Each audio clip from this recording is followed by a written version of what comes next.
Yo, what is up, guys? Welcome back to another book review.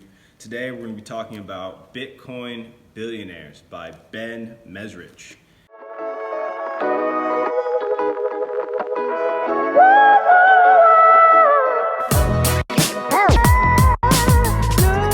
And kind of just give you guys a little bit of background how I stumbled into this book.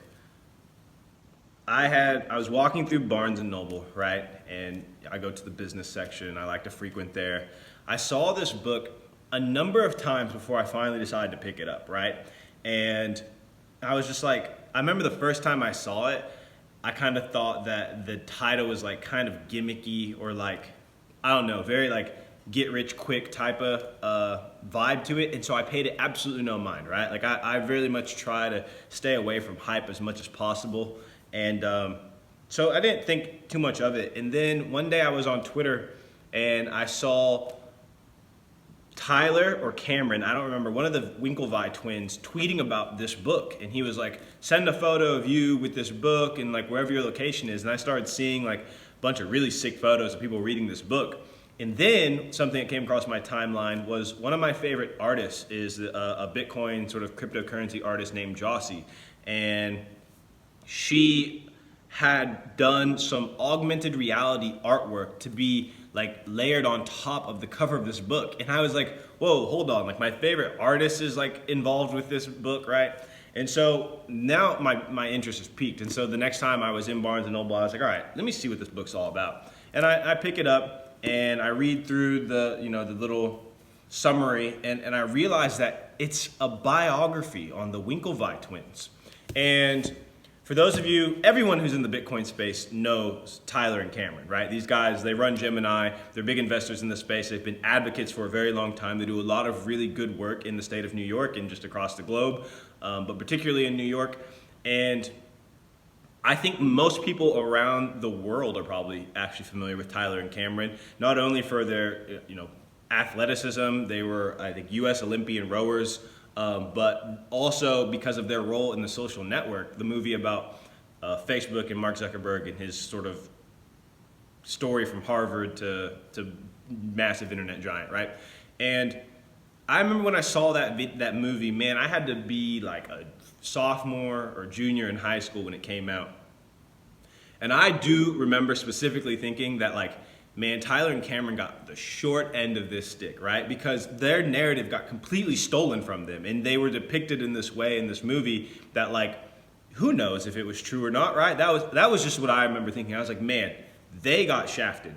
And then their portrayal was like very like this, one of like these pompous, sort of like very arrogant, like very like, I don't know what else other words to use, but like very like spoiled rich kid type of vibe, right?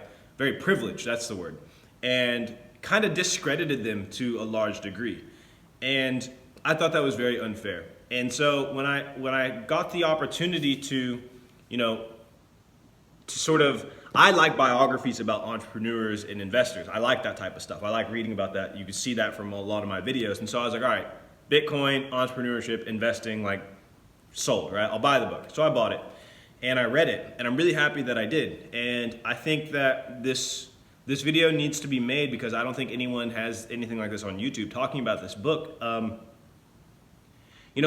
and Cameron are two, like what you learn from reading their biography is one, they are very humble, very brilliant, and also their heart is very much in the right place. And also they like to do things, they're very ethical as well, which is just really ironic given the unethical actions of Facebook throughout. And so I like comeback stories. I like redemption stories. And you realize like the book starts off kind of with their lawsuit as it relates to Facebook and then, also a little bit of like their rowing, and you just kind of like get into the minds of these two twins.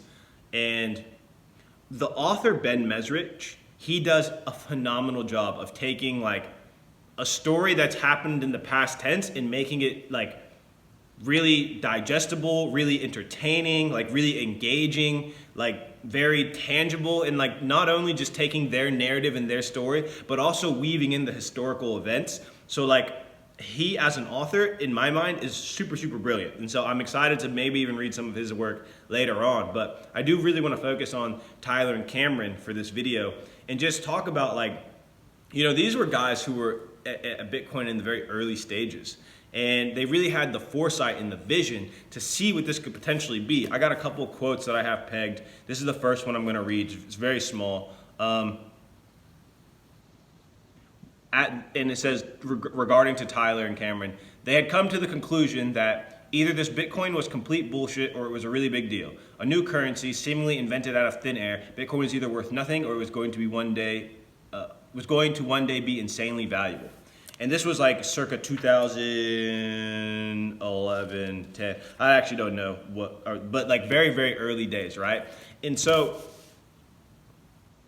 the book tells a story primarily focuses on Tyler and Cameron's relation to Charlie Shrem and BitInstant, which was like the first Bitcoin exchange in the United States, and all the events surrounding that investment for them, and also like other venture capital investments that they made along the way.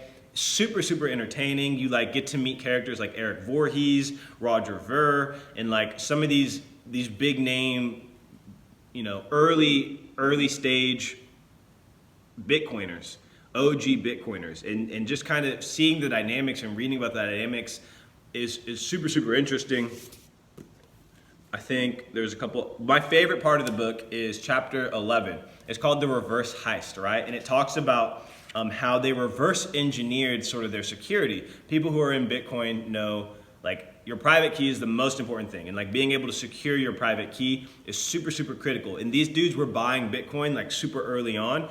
It's estimated that they own 1% of like Bitcoin, and like for them to have had that insight, like they totally deserve, the reward that they've gotten for being some of the early adopters and like being so early on the adoption curve. But I thought it was super cool to read about how they secured their private keys on page 106 and 107. It talks about like how 4 copies of the twins' private keys existed, and they like split the keys up into 4 different, so there's 4 copies in 4 different pieces in 4 different regions of the world. And it talks about like how they like took the shards and were like putting them in different banks, and like just like the whole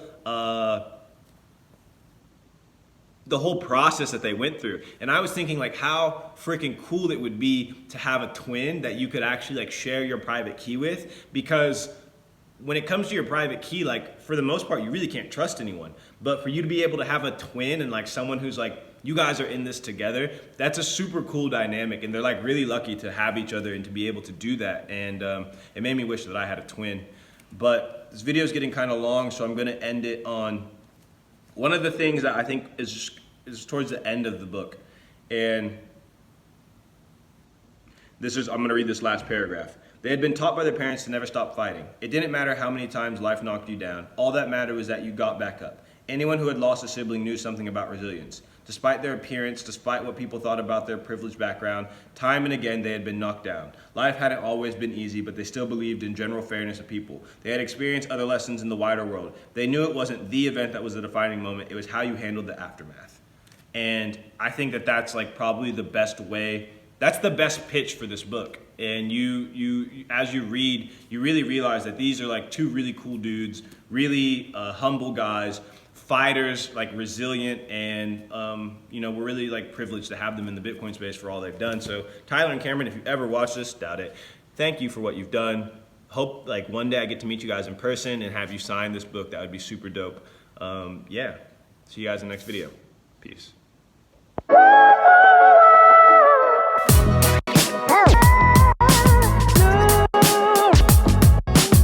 Law.